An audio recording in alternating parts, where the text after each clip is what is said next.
What's going on, everyone? Welcome back to another episode of Swan Hockey. We are in season 3, Surviving the Cut.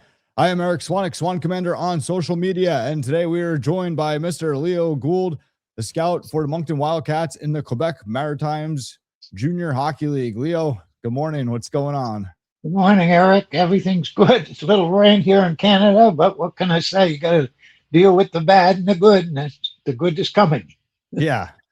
Yeah, I'm excited about the season. We got some rain here too. But yeah, I'm ready for this season. I'm excited to see the new landscape and everything. And one thing that was really interesting is I was talking to an NHL scout the other day, and we were talking about how right now with the new landscape and everything, and with the CHL and USHL, and he actually brought it up, was that he believes the good operators are going to win, that we're in a time right now where you have all these different leagues battling and everything. And, where he's saying that the good operators are going to win these battles, and makes me think of you guys, because you guys are coming off of 250 plus win seasons, right? So you guys won the QMJHL 2 seasons ago. You lost in the finals last season. If I'm not mistaken, you won the regular season both seasons.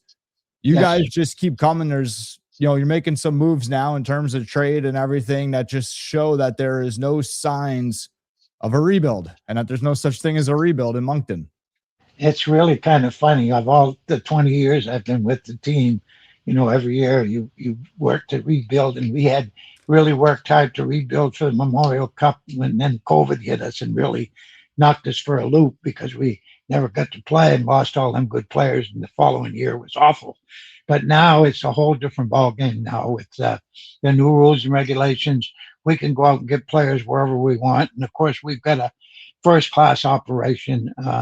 We're as nicely set up, or maybe even better than some NHL teams, which it's a pleasure for a kid to just come here and play, but when they come and see the operation, they just can't believe it. Yeah, absolutely. Because even with your locker room, you sent a guy to every NHL building, right, to look at the locker room, and you guys took what you liked and built your own. Exactly, that's what they did. It's crazy. I think it was like 1.5 million in the locker room. It's just, it's like walking into a luxury hotel, But it was really well planned out, and it was done right. And a lot of times people want to do that, and they don't think about going to see everybody else's locker room and to get the good and the bad, and we did that. Yeah. And for everyone listening, we'll post a video of the locker room in the Discord. So I have it. We'll post it. It really is incredible. It just keeps going. Full blown kitchen, not like a little like snack table or anything. Like, I mean, you got people cooking full blown meals in the locker room. It's pretty crazy. And the lounge area is connected to the kitchen area, and it's all beautiful leather sofas, and with our logo in every one of them, and the huge TVs on the wall, and the pictures. And it's just, like I said, it's incredible to see. It's just incredible to walk into that locker room, and then to realize how important it is for us education wise, where in the past, everybody used to say, the Quebec League don't care about education. Education is at the top of the list with us, and that Mr. Irving was so dedicated to seeing kids prosper in life, because not everybody's going to make the NHL. Yeah, and that's everything you're talking about plays into what I was just saying about how the top operators win, and what you guys are doing for the players. It's you guys are separating yourselves from even the top of the top.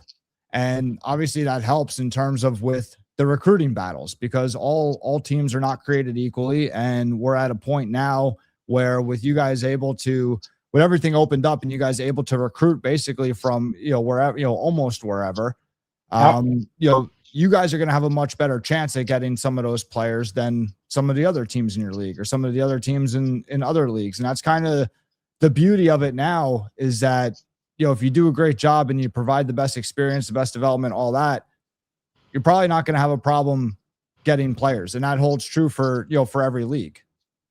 Yes, you're going to see, like you said before, you're going to see some of these teams are going to struggle, and eventually the top crop will end up on top, and the rest of them, somebody may fall by the wayside and do different leagues. I think all in all, it'll be it'll be great once it shakes itself out, and it's probably, I would say, 2 years away from that are happening. Yeah, and you guys are already having a lot of luck with American players. You just traded for a player out of the NTDP. Yep. I don't know if you guys have signed him yet or not, but I know you got his rights from, where was it? Gatineau had his Yeah. rights. You guys Yeah. made the trade to get him. You had a player there from New York, Tommy, last name slipping me, but the kid Tommy, Yep. he was he CHL Rookie of the Year, or was that somebody else that got that for you guys? Lyle, he was Rookie of the Year. Yeah, he was Rookie of the Year, right? Like, it's like that's another American player that came up, and you guys didn't draft him, right? Like, you guys wound up getting him as a free agent. He played at Cushing. We got him out of Cushing, brought him up to play for us. He just accelerated. I think he had 81 points as a defenseman. He broke all kinds of records and stuff. And it's kind of funny because I'm trying to think of his name that played for Florida Panthers. He played for us. Yandel, I think, had a couple more points than him as a defenseman, and another U.S. kid who went to Cushing ended up with a great career in the NHL, Keith Yandel, and now Blyle is going to Michigan. And what a player to watch and see him develop. He plays a lot. His skating ability is amazing, and what a difference it makes when you see some of these kids today are so talented, and you watch them and you go, "Oh my God, how did these kids learn to skate like that?" Yeah, it's great. It's great. Yeah, the skating is such a it's probably a bigger part now than it's ever been, and that's one thing that I always tell players too. Is like, remember, hockey's two sports in one. Like, forget the hockey part for a second. Get your skating to the NHL level. Very difficult. And there's so many players that they can't. There's a lot of guys out there that their skating holds them back because they have the skill set to play somewhere, but they physically cannot skate in the league. And it's like, yes, you have all the skills, you have every tool, you have everything, but you can't skate in the league. You can't keep up. Like, you're a mastermind with the puck. Yep. You're never gonna get it. Like, even for some of the kids that lack to compete, like there's so much, like, it's just so important. It's amazing, really, when you think of it. Connor Garland's a perfect example. Connor's 5'7.5", 175 pounds.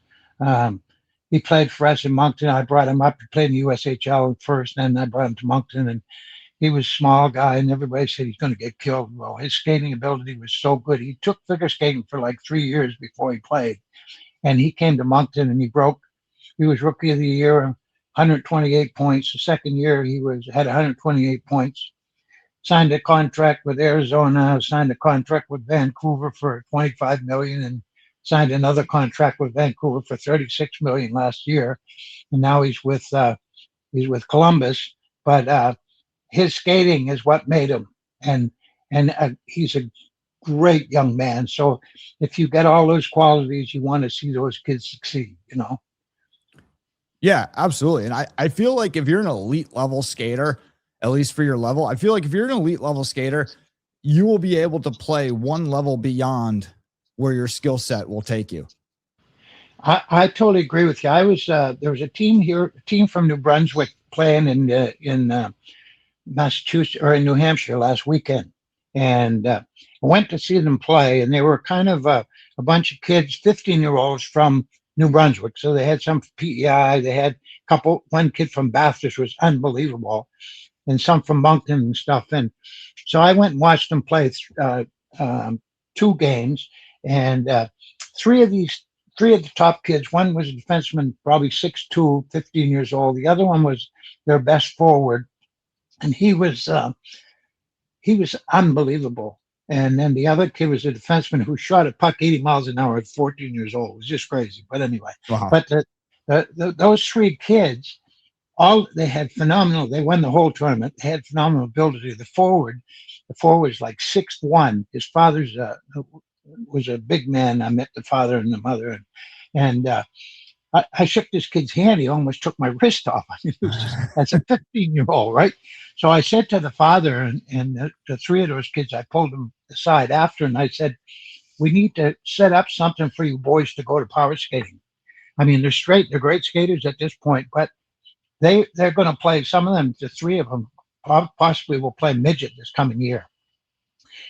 And they'll be all right there. But if they can work on their skating, they'll play above their level right through. Unbelievable.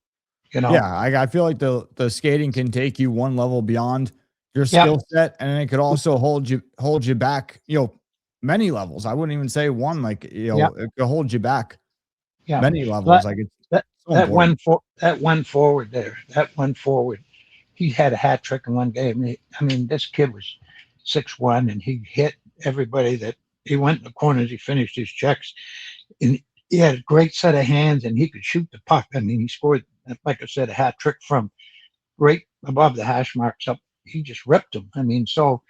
Talent is so fun to watch kids who've got that kind of talent, and you want to see them progress, Yeah, absolutely. I mean, and that's, it's just, that's why you see all these kids too, like they're training and stuff during the summer. And I feel like so many of them don't work on the skating, and they're, it's all toe drags, this, that. And it's like, they're working hard, but they're not doing the right things. And they're kind of spinning their wheels. But yeah, the game's just getting so talented, so fast. Yeah. It's funny because I asked the parents if they did anything with power skating. They said, no, we don't, because we don't really have anybody that does it. So we play in tournaments. I said, you know what? Summertime, they should be working on their skating skills. And I mean, we've got plenty of time to play hockey in the winter, but if they can work on their skating. So I'm going to set it up next summer. I'm going to bring Timmy Pelletier or somebody up here, maybe do some power skating sessions for these kids, they need to work more on their edges, get used to their edges, get their quickness and stuff off the line and stuff like that. So I was so impressed with it. I said, I'll get involved in this and help these kids out, Yeah, for sure. This is going to be Gardner's third year there, right? Yes, it is. Yep. Yeah. Gardner's phenomenal. I've been involved with Gardner for probably 15 years. His son Taylor's a GM. Taylor he's an attorney, but he was an agent, a player agent, so he's connected all over the place, which is great. But Gardner, we got 5 coaches. We even have a coach that just teaches face-offs. And we have a defensive coach, we have a goalie coach, and we have a couple of forward coaches. But Gardner is amazing. He is so knowledgeable and so dedicated to the game. It's so fun to watch. And the first practice I ever saw, when his first practice with the Quebec Major Junior League, when a kid stepped on the ice, he caught a pass right off the first step on the ice. When he started to skate, there was somebody fed him a puck. I had never seen anybody do that before. Usually they skate around. Either. But he did it, and it was really kind of cool because the kids now right away realized, wow, we're going to be doing some different stuff here. And the stuff he teaches and the way he coaches and his dedication, and it's amazing. And of course, when you get that many guys coaching, you can really keep an eye on little things that need to be taught and changed, where a lot of teams may just have 2 coaches, an assistant and a regular guy. And over the course of the year, they're basically setting themselves up for the next game, where these guys here are watching everything. So they can go to practice and see somebody facing off and he's doing something wrong, and they correct it right away. The other thing that he does, which is kind of unique, when he blows the whistle, everybody has to rush to the spot he's at. And the last guy there, doesn't matter who it is, he has to do a lap around the rink. So yeah, I'm sure there's a lot of hooting and hollering going on during that lap. Oh, it's crazy. I mean, so these kids, they're on top of it, let me tell you. They know they don't want to be that last guy, even though it's not a problem to get that lap around the rink. It's the pride and the effort to get there, and that's what you need in the game of hockey. So everything is taught that way. It's phenomenal. Yeah, and they're having a lot of fun and everything, and it's great. It's great to hear about the details, because I can't believe more teams don't do more of it. Like you mentioned, face-offs. I don't think people realize how important face-offs are, and the players included. I said something like, I don't know, probably about a month ago now, basically saying like anyone out there that's a center, how many face-offs have you taken this summer? Because the answer should be in the thousands. Like there's so much value in being great at face-offs. Because when you think about it, if you win the draw, let's say on average it takes the other team 15 seconds to get the puck back, right? That's out of a 45-second shift. That's a third of your shift. Yep. If you're able to start off with possession, you're facing off against the other team's top line. You're decreasing the other team's best players. You're decreasing their ice time by a third, which is so insanely valuable. And you're doing that by winning the face-off. And I joked around saying like, a decrease in ice time by a third is large. I mean, guys quit their teams over that if the coach does it, right? I joked around saying, hey, if the coach decreases your ice time by a third, some of you guys are going to quit your team because of that. Like it's so valuable. And I can't believe that more teams don't do it. No, we had Mike Eagles. Mike played in the NHL, great player. Mike is the guy, and that's all he teaches is face-offs. It's amazing. Like some of our kids that last year improved their face-off by 20 to 30%. Yeah, it's crazy. So important. And yeah, Gardner, off the top of my head, I mean, you guys have only lost like what, 20 games in the last 2 years? Yeah. Which is and a lot of that was training. Right after training camp, we lost 7 or 8 kids to NHL training camp. So we were playing younger kids in there. So that hurt us, and and a lot of the other teams didn't have that many kids go to NHL camp. So they were loaded right up to start off the season, Yeah. So a lot of those losses were like first 5 games of the season, Yeah, that's crazy because you're coming off, like I said, it should be 250 win seasons or more than 250 win seasons. Yeah. And then you guys are making a bid to get the 2028 Memorial Cup. Goes back to what I was saying at the beginning, like where you got like there's just no such thing as a rebuild in Moncton. You guys are just kind of keep coming. And it's kind of what it could very well be about these days. Yep, I don't see us rebuilding like we used to do, and it's phenomenal for the fans. The fans, now they can come to a game and they expect your team to win, and it builds fan base and it builds character and stuff all the way around. So it's fantastic. Yeah, absolutely. And like I said, it just gives such an advantage, with the recruiting and everything. Yeah. So I mean, it's just such a special place to play. And like Mr. Irving was just, God bless him. It was just such a phenomenal man for that game. I mean, we just got that new bus last year.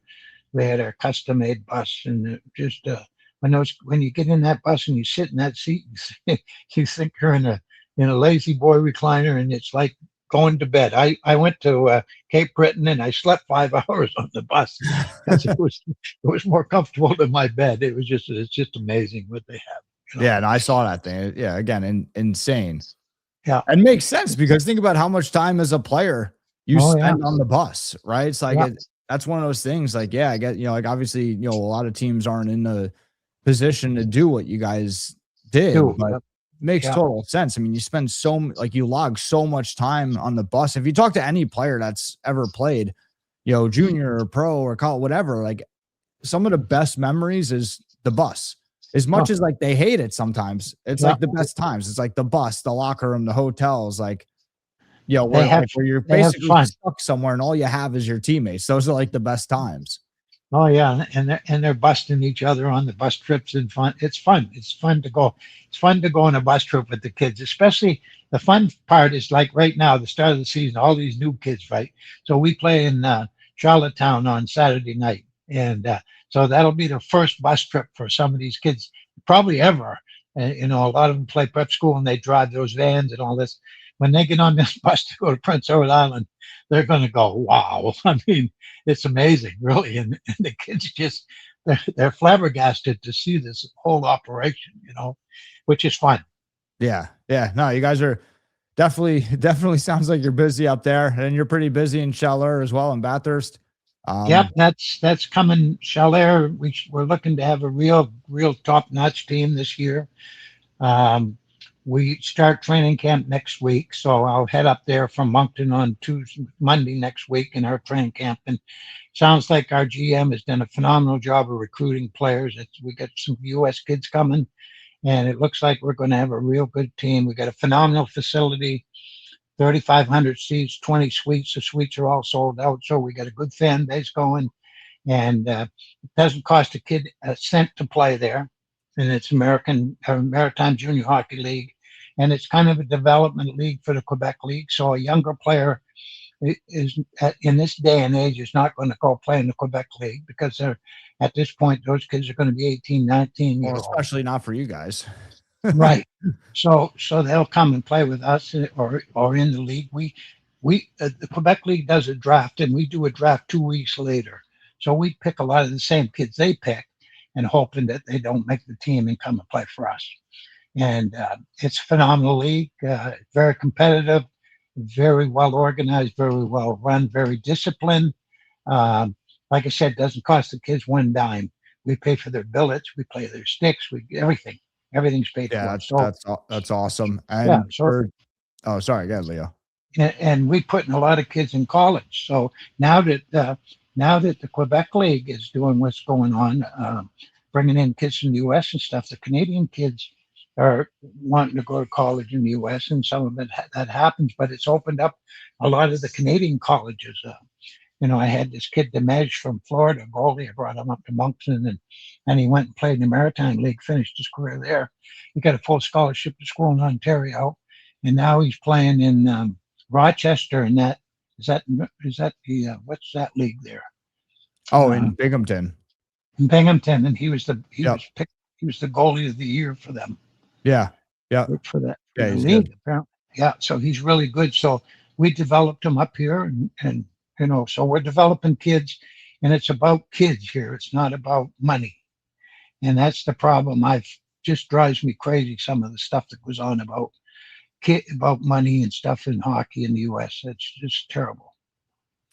It's really become crazy. The whole industry has become pretty crazy, and there's just so I feel like I feel like some of it's like a fool's errand with some of the businesses or teams or whatever. And it's become about, like, obviously you need the money for the business to run, but right. I feel like some of these guys are, with some of the organizations or whatnot, or different elements to this game, they're in a situation right off the bat where it's going to be tight. And then when it's tight, they're scrambling, cutting corners, and some of it, almost might not even be designed to succeed. I don't know. It's just been getting crazy.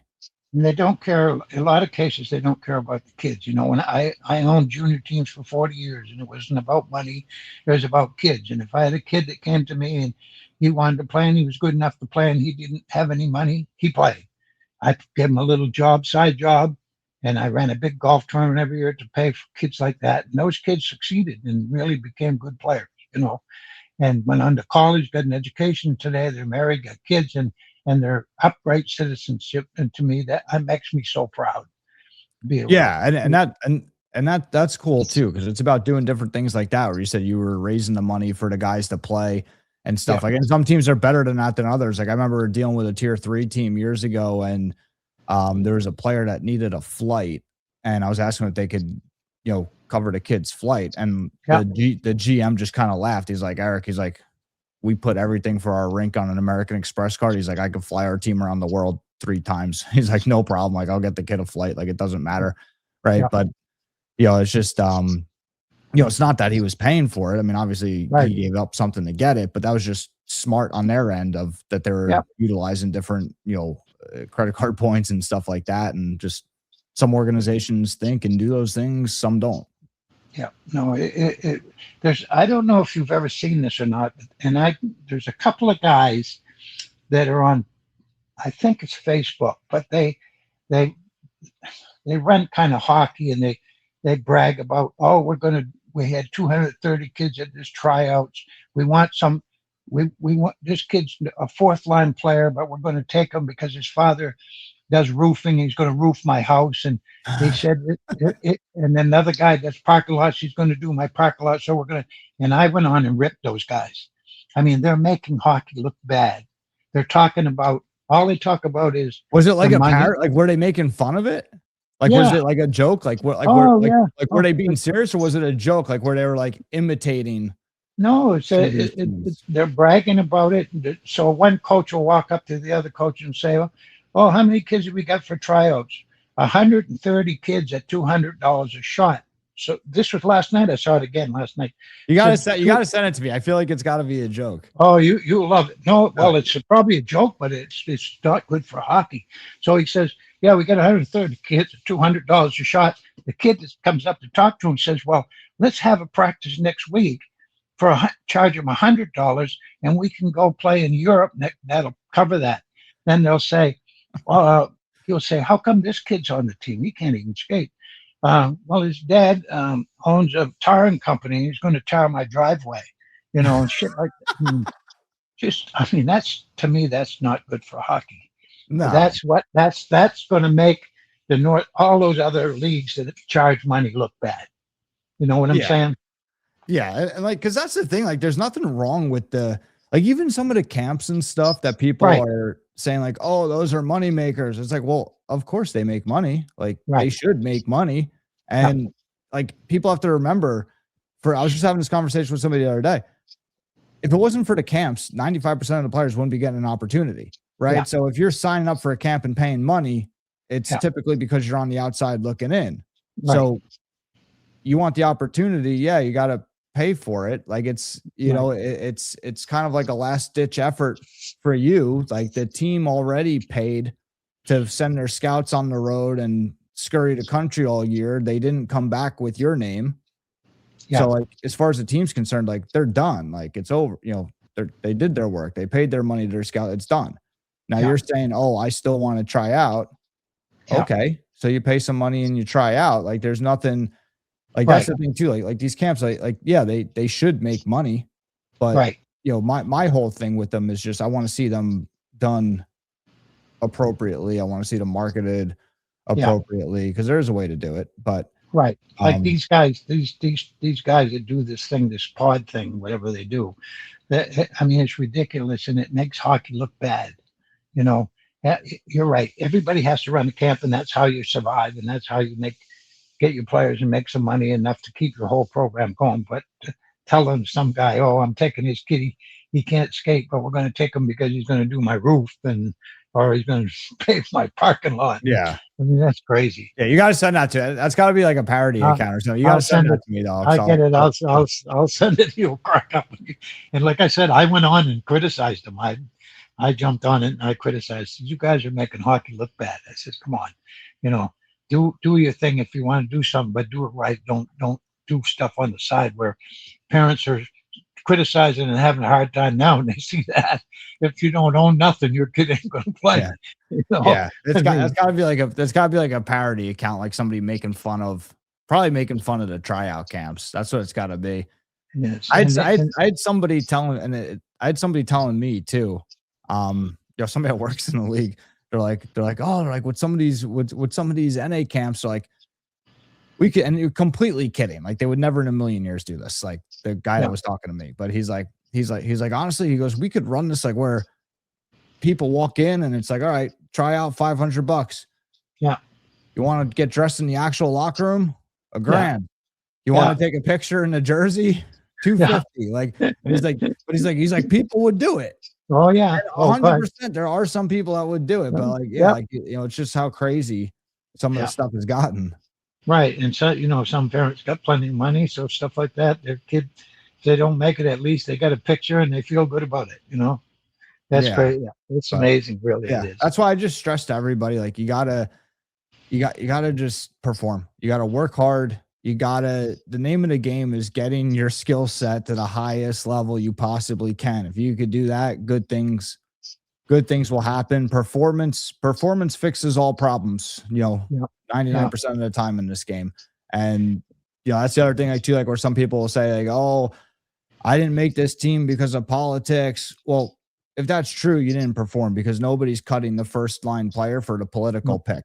If somebody is going to make a political pick, they're cutting the guy that's, on his way out anyway. They're thinking about cutting that kid anyway. They're cutting the fourth line guy, the scratch, like the guy that's getting cut. They're already questioning if he's good enough to be here or not. So if you're continuing to get cut because of quote unquote politics, one of two things: either one, no, you're not, or two, it's like you're targeting the wrong level to where you're always that bottom guy. Target at the appropriate level, be an impact player, be important to the team, and you're not going to have to worry about that because again, nobody cuts the impact players to make room for the make room for the roofer's kid.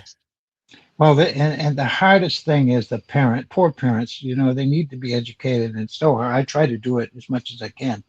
And I just got a call this week from a kid that I knew his grandfather, and the father called me and said, "Can you help me with my son? He's 6'4". So I went and looked at the kid, and the kid's got some talent and stuff. So this summer, I took him aside, took the parent and the father aside, and sent him to a power skating school, and sent him to a gym to work on his cores. Hooked him up with the right guys. Yeah. He just called me this week. He said he made the team. He's unbelievable. He's so happy. What a difference in his game. To me, that's what it's all about. He didn't waste his time playing all kinds of summer hockey. He just went out and worked on his power skating, and then he worked on his cores in the gym and strengthened himself up because, like I said, he was tall and skinny, and he was getting knocked off the puck, although he had great hands and stuff, but he didn't have the strength in his skating and to keep people away from him, So he worked on that, and I guess he really improved tremendously, Yeah, that's what it's all about. Like I say it all the time, performance is king. You gotta perform, and you gotta spend the summers developing. Like the summers is when you make your major progress, your major progression in speed and strength and skill set. And if you're not doing it during the summer, because I find too, players wind up getting into this never ending death spiral where they spend all summer chasing everything, and they're not putting in the time, they're not putting in the work, so they're not getting better at hockey. Now, the level they're chasing, that's the inaccurate level, they don't make that, obviously. Then when they go to the level that they're supposed to be at, they underachieve because they didn't get any better. They spent the whole summer chasing everything. They're drained. They didn't get better. They're physically exhausted, mentally exhausted. So now they start their season at the level that they actually belonged at the entire time, and they underachieve. And now because they underachieve all season long, nobody's impressed. So summer rolls around, they have no offers. And what do? They start chasing again. And it repeats. It's just this never ending death spiral. And because a big mistake that I find so many players make is they think time served is time developed, and it's not. Right. So many players think, okay, so that player in that example I just gave, they'll be the next summer rolls around and like, all right, I learned my lesson. So now I gotta, going forward, I know what I gotta do. And like, so we're gonna target I want to target this league now because now I'm a year older. It's like, well, yeah, you're a year older, but you didn't get any better. So no, you still gotta go back and do what you're supposed to do last year. You're still in the same spot. Time served is not time developed. And that's so true by so many kids. Oh my God. So many kids. And so the parents don't know any better. They just keep bringing them to showcases instead of taking them and get somebody to work with their skating and get somebody to work with their skill as far as their physical skills and stuff like that. And they don't do that. They just truck them around the country to all these tournaments and stuff. I feel so bad for these kids because, you go scouting a kid and you see a kid one year and you see him the next year and he's not a bit better. And that's why, because he didn't do anything with himself except play. So true. So true. Yeah. It's pretty, it's, it's a beautiful game. Everybody's just got to do the right things. Yeah. No doubt about it. I'd like to, I think the whole college culture is going to change big time. I think you're going to see a ton of the southern schools really get into hockey. That a lot of them got club hockey now, and I think you're going to see them getting into some kind of Division I program or something in the South. And I think it's just going to open up a tremendous amount of spots for kids, especially at the junior A level. Kids, and I think it's already started. One of the kids from up here in Moncton got recruited from a school somewhere down south, and the problem was that the kid didn't he talked to the coach, but really didn't have anybody to explain to him what could happen and where he could go from that. Like 2 years ago, I sent a kid to play for Las Vegas, and he was 6'5", played for Nashville in their junior team program, and he was a pretty good player. Anyway, he went to Las Vegas, and I explained he had other options. So I said to him, I says, well, what would you like to do? He said, well, I want to go play hockey and I want to go to school. And he had a great personality. I said, well, go play in Vegas. Because I said, the opportunities are going to open up there with people, all kinds of businesses, all kinds of things going on. You're going to probably get connected to some people that can take you to the next level without even having to work hard at it. You know what I'm saying? I mean, if you're a star playing hockey in Las Vegas, you're a star because that's the best hockey there is there for them kids. And the Golden Knights are involved in it to some degree, I think. So anyway, he went there. Geez, he just loved it. And he met all kinds of people. And so, again, going to play at certain levels is connections that you make. It's like with us in Moncton, Mr. Irving's always been the one to say that you're not going to play hockey all your life.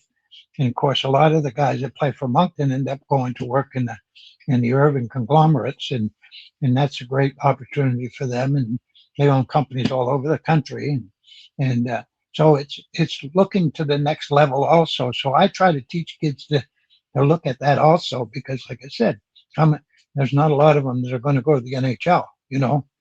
And nobody plays their whole life anyway, right? Like that's one thing that I don't think people see it from that angle either, is that, hey, you could have a 20-year NHL career. Yep. The day will come where you don't play hockey anymore. Well, the perfect you know, when you got to go do something else, whether it's, you know, some people have to do something else or some just want to, or, you know, but the day comes where, you know, you're going to play in the NHL, you know, even the guys that play in the NHL, maybe you play 10, 20 years. Okay. So now you're 30 or 40 years old. Still got your whole life ahead of you. Like there's way more to life than hockey. So yeah, like what are you going to do after? Well, one of my kids that played for me, Timmy Schaller, played for me, went to Providence College and ended up playing for Buffalo, then Boston, then Vancouver, then LA, and now he's retired. And I saw him the other day at the country club, and he's having a hard time adjusting. He's now gotten into, we talked about different things for him to do, and he coached assistant coach of the college team last year. Him and another guy are going to coach one of the top high school teams, which is a great spot for him. And the other guy is working with him is a great coach too, so it's perfect. But he finally got into real estate sales. And it's funny because you don't realize the personality you got in hockey sometimes is not the personality you got when you're not in hockey. You know what I mean? In other words, your hockey buddies are your friends, you have fun with them and stuff. But if you're going to sell somebody a house and you're meeting with them and they don't care about how many pucks you put in the net, they want to know how much this house is going to cost. Is it a good deal? So they're different. It's a different temperament, and it took him a while to figure out what he really wanted to do. You know? And I'm sure that happens to a ton of NHL players that get out of hockey that just don't know what to do with themselves. Oh, for sure. Sure. You know, absolutely. That's why, like, some of the, best advice that I, got, or, whatever, is that, hockey's not who you are. It can't be, because it will end, right? Yep. You could play 20 years in the NHL. It's going to end. And, hockey cannot be who you are. It's just something that you do, and you do it because it's fun. We love it. We do it, but it's not who you are, and it can't be who you are. And there's way more to life than hockey. Oh God, for sure. I mean, like me, I'm 84 years old, still playing hockey, and I'm doing it for fun and exercise and camaraderie with the guys. And the connections you make is good sometimes. I mean, you make a lot of great connections with it, but after you're done the pro level, you're doing it for fun and you're meeting a lot of great people and and some of the pros never play again. As soon as they're done their career, they never play. It's just great. Some guys just don't want to do that, amazing. Yeah. Yep. Yeah. No, absolutely. Listen, I'm kind of the same way. I mean, not that I had a big pro career or anything, but Right. Once I stopped playing, like, I mean, I haven't had gear on in like, I don't know, probably about maybe a little over 10 years. Really? Yeah. Just have no desire to do it. I think it's part because I do this all day, every day. So it's like, once I'm finally done, it's like Friday night. The last thing I want to do is go to a rink and play hockey. But and you're living, but you're living it through what you're doing too. Yeah. What you did is you just changed an avenue a little bit, and it's been phenomenal for you, and it's going to be even greater for you down the road because of what's going on. So, and you're doing a great job with it. So that to me, what you're doing is you're educating a lot of people that had no way to get educated. And that's so important.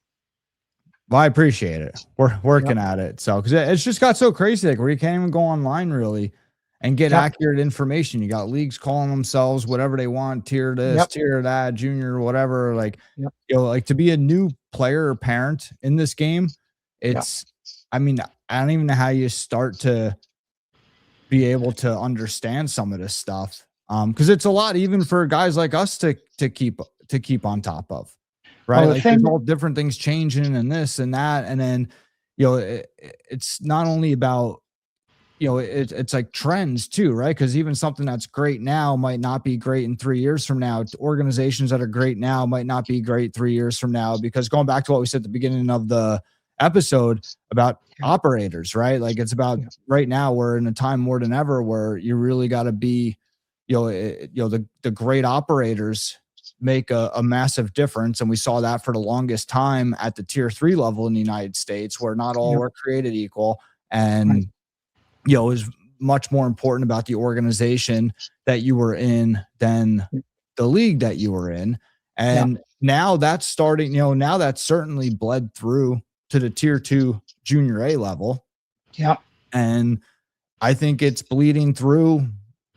Like I said, I spoke with an NHL scout earlier, it was last week, and I think he's right. Like where now it's bleeding through to the CHL and USHL level, where it's going to be more important the team that you're on in those leagues than opposed to which league you're in. Like you want to be the right path is the one that works for you, and that's the one, one of the good things about all this is there's so much opportunity right now, and the landscape is probably pretty player friendly, right? We have a lot of guys leaving, one place to go here, right? Like, CHL teams are taking guys out of the USHL. We just had a kid leave the Peterborough Petes in the OHL to go to NTDP. Like players are kind of bouncing back and forth, and it's great for the player that there's the opportunity.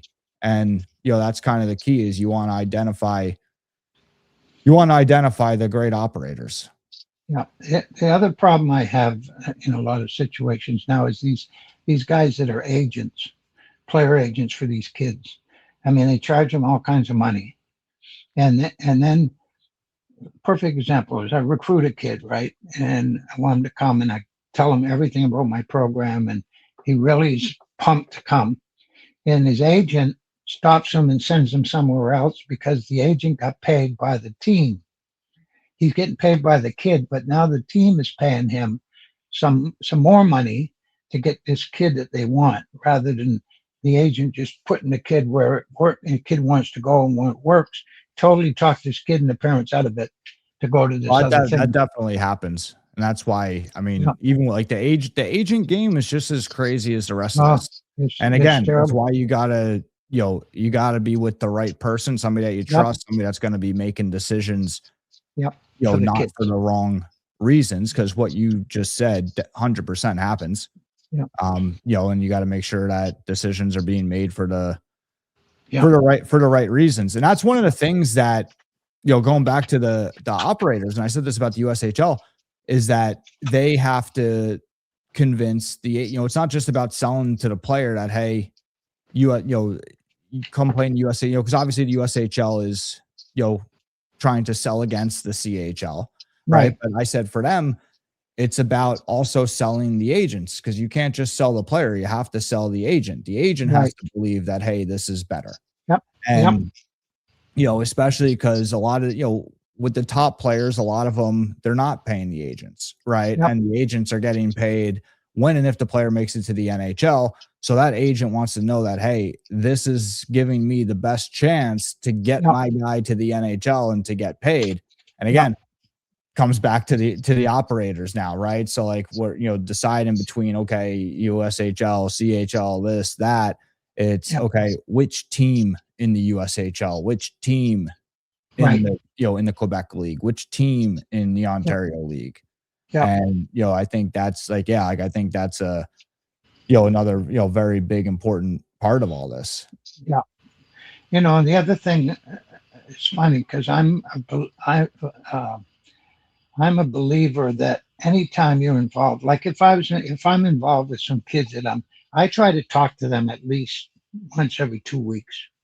Just call them up and talk to the parents if they want to talk to me, talk to the kids, see what his feelings are and stuff. Nobody does that stuff.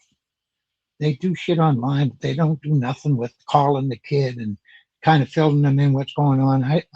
They don't do enough of that. And maybe obviously it's time and money. I'm sure I do it for fun, so it's easy for me to do it. But I guess when you're doing it for money, you're busy trying to do more and get more kids and stuff like that. But to me, it's so important to be able to talk to a kid. I got a kid from Chicago who called me a couple of weeks ago, and he's coming to Bathurst, and he's got some other options and stuff, and he was telling me what's going on. I said, look, you've got to do what's going to fit for you. If you think you want to come to Bathurst, which was his first choice, I says, come to Bathurst. Tell those people I'm going there first. If I don't make that team, I'll come to you. If they want you good enough, they'll take you. And if they don't, somebody else will take you. So, don't let them push you and sign a contract in April for next year, and then you're screwed, Well, and I think that's one of the things, especially in the United States, with coming out of youth hockey. I've had a lot of players that this time of year, they're hitting the panic button, right? Or they're telling me, we're reaching out or whatnot. Like, like, I don't know, I'm going to a camp in Canada, but I'm not on the team. I'm like, hold on. This is junior hockey. It's not youth hockey. It's structured differently. The actual, bread and butter decision-making camp is at the end of August. It's very normal for a lot to be still up in the air at this point, right? Like with youth hockey, most guys are signing in April or whatever it is early on in the summer. Right. And they feel that sense of security. Well, junior hockey, it's a whole different world. And all the, the USHL and the NAHL with their main camps in the middle of July and June, that's not real, right? No. Those camps aren't where the decisions are made. That's a part of their process that they've implemented, right? Like, it is what it is, but that's not the final camp, right? Like that, a lot of kids get the wrong, and, again, that's part of USHL and the NA's process, whatever. But a lot of players, they get the wrong impression that, oh, everything's finalized in June or everything's finalized in July. No, it's not. Everything's finalized. Nothing's ever final, but it's more finalized at the end of August. And the same goes for the USHL and the North American Hockey League. They're all going to have training camps now at the end of August. They're all going to start those camps with more guys than they're allowed to start the season with. And they're all going to send guys packing as the week goes on that don't make the team. And that's the same thing with major junior, with junior A, where your Chaleur team is. And, it's important that the newbies to junior hockey understand that. Yeah. And the other thing that's going to happen is there's kids that are going to come to those camps that are going to make it, that probably didn't think they were going to make it. And there's kids that are there that think they're going to play there that don't get played there, So it's that August is the time. You got to come to camp wide open with everything you got, and not come to camp, well, I'm going to make this team because I played on it last year. Well, you know what? You got somebody biting at your heels that's going to be right there wanting your job. And if he does a better job, you're going to be gone and he's going to be there, you know. Yeah, you got to come ready to go. And that's, goes back to what we were saying about before about hopefully you were training all summer and getting better at hockey, because you have to, showtime is in August. Yep, exactly. And, I find for me, like, this has been my experience in junior hockey, and I'll share it right now for everybody that's, freaking out this time of year. So in August, end of August, everyone's, now going through the camp process and finalizing their season opening roster. We'll put it that way. They're finalizing the season opening roster. And then everybody will probably stay put for about week and a half, 2 weeks, roll with the decisions they just made. And then probably about 2 weeks after the season, it's like a mad scramble again. It's like, all right, this kid's not working out. This one doesn't want to be here. This one got hurt. This one's over exceeding our expectations. So we're going to bump him up to the first line and trade our one of our current first line guys for a top end defenseman that we need. Right. It's like 2 weeks after, everybody kind of rolls with what they got and what they decided on for about 2 weeks. And then 2 weeks into the season, it's like, all right, we're going to do it all over again. Yep. A lot of changes are coming. Yeah. And then you get the trickle down from, like you said, like even with you guys, you had players that go up to their NHL teams and they're spending time in NHL camp. And then, maybe you get a guy back that you didn't think you would or whatever. And now you're sending somebody else down to junior A. And, so there's another small trickle once the NHL goes as well. Yeah. For like us, for 3 weeks, it's about 3 weeks, like from the Wildcats to Bathurst, and then even like all the midget teams starting up and stuff. It's really, I mean, one thing about the Canadian system, it's pretty well structured. Their midget programs are really good. So if a kid comes up to, my cousin, perfect example, went to Rimouski last week. He's from Moncton here, and he grew like he's 6'1" now, and Rimouski was really excited about him. But he's going to come back and play here in Moncton next year, and this year. And next year, he'll probably make that team. But it was a great experience. I talked to his dad last night. His dad's going up to the races in New Hampshire, the NASCAR, and staying at our condo for the races and stuff. So I wanted to make sure he was all set with it. But he was telling me how impressed he was with camp and all that stuff. And Rimouski does a great job. So it was pretty cool. Yeah. Yeah, that's awesome. Yeah. Let's do our season pass points code for this episode. The season pass points code is going to be Wildcats. Enter the code at swanhockey.io on the podcast page, and you will receive your season pass points for watching or listening this episode. Season pass is our free rewards program aimed towards giving you more for things you already do, such as watching or listening to this podcast. Yeah. So Leo, anything you want to end us off with? No, I just think I want to tell you that you're doing a great job with this, and it's so well done, and it's so needed. And I think it's going to grow for you, and you're educating a ton of people with this program, but you're also helping guys like me get our word out to other people. So that's so important. And if anybody wants my information, they can contact you and get it, or give me a call or whatever.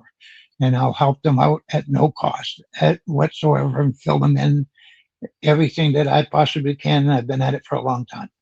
Yeah, that's awesome. Well, I appreciate it as always, Leo. Guys, let us know what you think. The conversation always continues in the Discord. You can get there from the link in the description of this episode. New episodes of the podcast every Tuesday and Thursday night at 9 p.m. Eastern. They premiere on YouTube, and then they are available the next morning on Apple Podcasts and Spotify. Leo, thanks again, as always. I appreciate it. Everybody, I thank you again, and we'll talk soon. Yeah, absolutely. Sounds great.